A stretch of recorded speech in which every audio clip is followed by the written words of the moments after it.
തിരുവനന്തപുരത്ത് Nedumangad tourist bus മറിഞ്ഞ് അപകടത്തിൽ ഒരാൾ മരിച്ചു.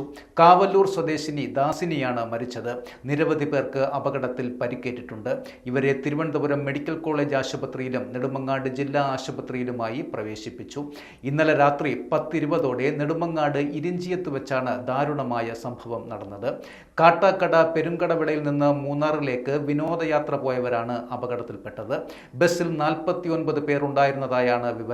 ഇവരിൽ അധികവും കുട്ടികളായിരുന്നു എന്നാണ് സൂചന. ആംബുലൻസിനെ കണ്ട് പെട്ടെന്ന് ബ്രേക്കിട്ടതാണ് അപകട കാരണമെന്നാണ് പ്രാഥമിക നിഗമനം. ബന്ധുക്കളും നാട്ടുകാരുമായിട്ടുള്ള ആളുകളാണ് ടൂർ പോയത്.